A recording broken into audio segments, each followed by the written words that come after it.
Have you ever poured your blood, sweat, and years into raising a child to stand on their own 2 feet, only to have them one day look at you like you're just an old, broken thing they can't wait to throw away? Dolores knew exactly what that felt like. She never imagined that one fainting spell in the kitchen would be the moment her whole life unraveled. Her only son, Jason, and his wife, Danielle, showed up that night with soft voices, fake concern, and words that sounded like comfort. "You need rest, Mama. It's not safe for you to be alone anymore. We're just trying to help." But behind those sweet words, they were building a silent betrayal, changing the locks, whispering to neighbors, telling people Dolores was slipping. And then, one day, they invited her to lunch. No warning, no suitcase, no charger, not even her good shoes. She got in the car with her family and stepped out in front of a nursing home. Beige walls, plastic flowers, a bed she didn't choose, no family photos, no goodbye. Jason hugged her like it was love. Danielle kissed her cheek with lips as cold as her intentions. And then they walked away and never came back. That room was hollow, but her heartbreak even more so. They thought she'd sit there quietly, fade, shrink, vanish into old age. But they forgot something. Dolores wasn't confused. She wasn't dying. And she damn sure wasn't done. In that room, with nothing but time and a borrowed notebook, she started writing. Not poems, not prayers, but facts, dates, transactions, every name, every number, every lie. Because while they thought they had buried her, Dolores was busy planning her resurrection. 2. A silent counterattack. One word at a time. Dolores didn't cry. She didn't scream. She didn't beg for justice. She simply sat on the edge of that unfamiliar bed, hands folded like in church, and she began to think. The betrayal was undeniable. Her son, the boy she once held close through thunderstorm nights, had now abandoned her, locked her away, and left her in a room with no warmth, no photos, no goodbye. Only silence and the cold truth. But inside that silence, something in Dolores woke up. That night, she asked the night nurse for a pen, said she wanted to start a journal, but what she wrote wasn't poetry, and it wasn't prayer. It was a blueprint for justice. Each word she wrote was a declaration. What bank account had been frozen? What bills had her name removed? Which deeds were still in her possession? She documented everything, every name, every number, every quiet lie Jason and Danielle thought she'd never catch. And then she picked up the phone. She called Monica Reeves, her old lawyer, a woman she hadn't spoken to in years, but who had never taken her off the client list. Her voicemail was short, precise, like a blade. "This is Dolores Mayfield. I believe my son forged legal documents and admitted me into this facility against my will. I still have access to our joint account. Call me." Monica called back within hours, her voice shaken. Are you safe?" Dolores answered, calm and steady. "I'm safe, but I'm not staying quiet. And I want them to know I'm still alive, and this time I'm the one behind the wheel." From that moment on, the war began. Not with fists, not with shouting, but with the law, with the very clarity they tried to strip from her, and with a pain that had now found its purpose, to become righteous fury on paper, in court, and in every breath she still had left to fight. Steady, sharp. When justice finally speaks, and the sword leaves its sheath. Dolores wasn't afraid anymore. Her hands no longer trembled. She wasn't waiting for pity. She had something far stronger than an apology, the truth. And she had Monica Reeves by her side, a woman who carried the law in one hand and righteous fire in the other. They met in that sterile nursing home room, the same place Dolores had been locked away like a forgotten ghost. Monica laid out the documents, forged signatures, invalid power of attorney, a medical evaluation stating one undeniable fact: Dolores was fully competent. "I don't want the keys back," Dolores said. "I'm selling the whole damn house, and I'm using every cent to end the story they tried to write for me." In less than 2 weeks, Dolores did the unthinkable. She sold the home she once bled to protect to a young couple, kind, bright-eyed, grateful. She didn't cry, didn't look back, just shook their hands and smiled. This house deserves to be filled with love, not lies. Jason and Danielle received the lawsuit at precisely 7 a.m., sunlight pouring through their kitchen window. Danielle screamed. Jason went pale, like a man who just watched his empire collapse, because that's what it was, a house of cards built on betrayal. And Dolores? She didn't need to be there. She didn't need to watch. All she needed to know was that they'd heard the sound of justice drawing its sword. And this time, it wasn't blind. It was held by the very woman they tried to bury. 4. No words needed, just presence as payback. Dolores didn't return to her old home. She didn't need to. The memories there had been tainted. Instead, she bought the house next door. A small one-story with rose bushes in front and a porch that faced Jason's kitchen window directly. She didn't buy it for convenience. She bought it so that he would have to see her freedom every single day. On her first morning there, she wore her finest Sunday hat, sat on the porch steps with a cup of tea, and watched the world pass by, as if no one had ever tried to bury her.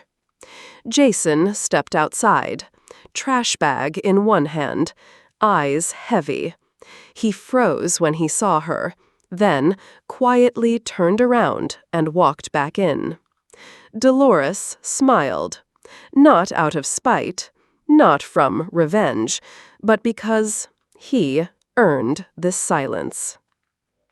Danielle cracked first. She couldn't stand the sight of Dolores, stopped opening the curtains, stopped hosting wine nights. Eventually, she left, without a word, without a goodbye. And Jason? He sat alone each night, the glow of the TV flickering on his tired face, like a man still searching for the meaning in the wreckage he created with his own hands. Dolores didn't scream, didn't shout. She simply existed, watering roses, baking bread, waving at neighbors, and letting her peace be the loudest punishment of all. Becoming a mother again and letting life bloom. Tyler, the same grandson who once curled up next to her during thunderstorms, now stood quietly at the gate of Dolores's new home. "Can I sit with you for a while?" That simple question lit up the porch like sunlight through storm clouds. Dolores didn't ask anything. She just opened the door, poured him a glass of iced tea, and they sat, side by side, no words needed, only the truth finally exposed. Tyler knew. He had heard the lies about dementia, about not being safe alone. But now his eyes saw clearly. "You don't seem confused to me," he said. "I never was," she smiled. From that day forward, Tyler began visiting more, not because he had to, but because here he felt safe and loved. They planted flowers together, baked sweet things, shared stories that had long been buried.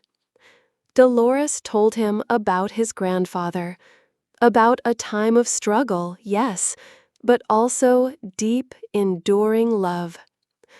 Tyler listened with his whole heart, and Dolores realized life could take many things from her, but it could never take away the power to begin again. This time, she wasn't just a grandmother. She was a mother once more, a guardian of a soul still untouched by bitterness, a teacher of the quiet truth. Real love doesn't ask for permission to exist.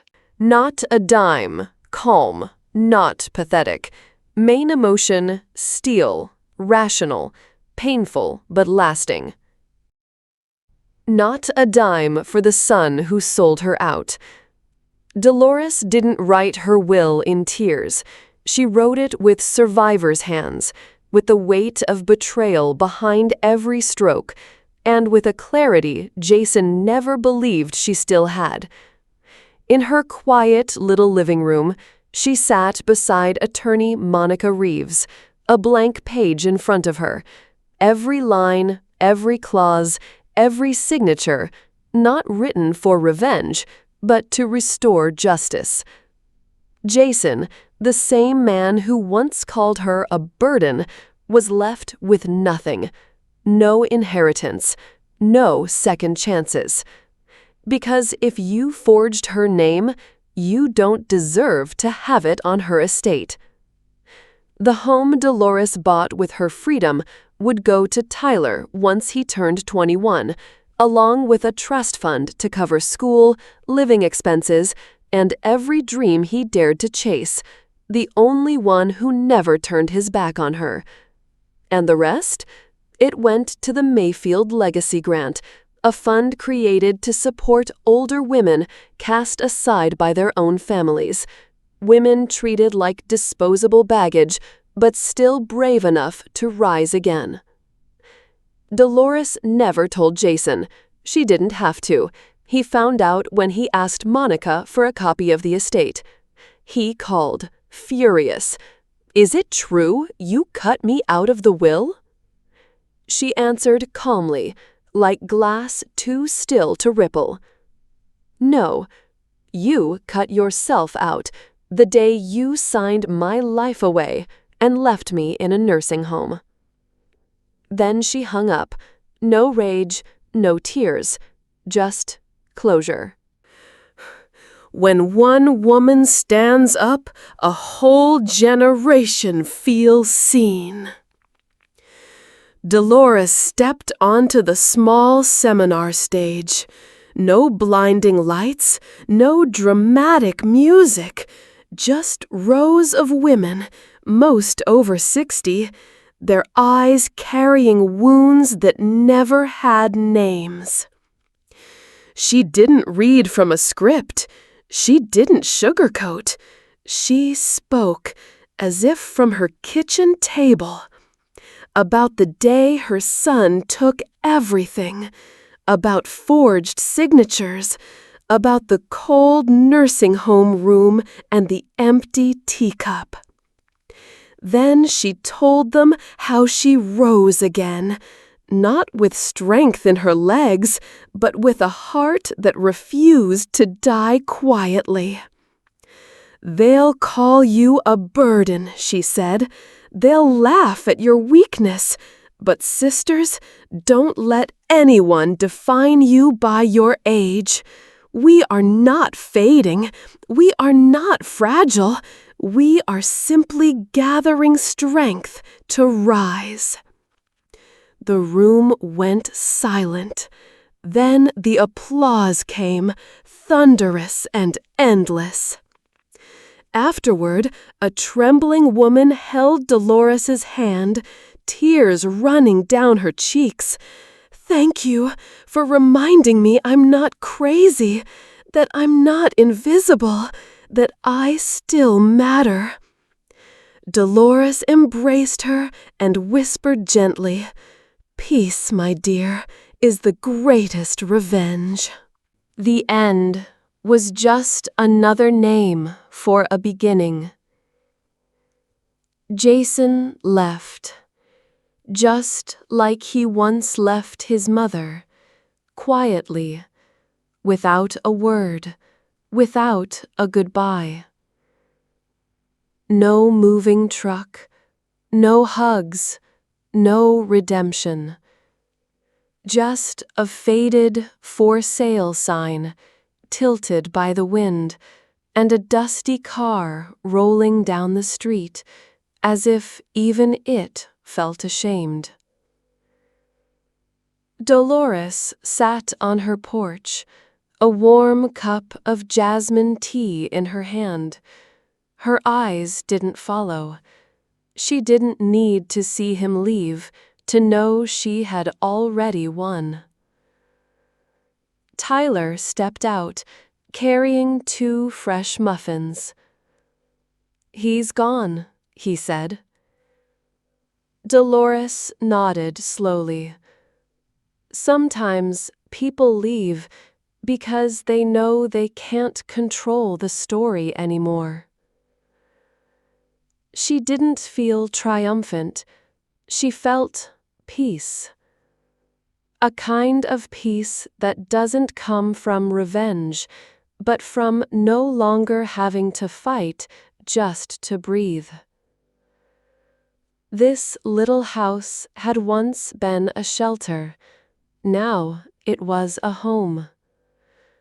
The garden, once bare, was now blooming with roses, tomatoes, and the laughter of a boy finally free. Tyler called it our place, and Dolores understood. She was never a burden. She was the root, the keeper, the survivor. And more than that, she was the one who planted life where others tried to bury her.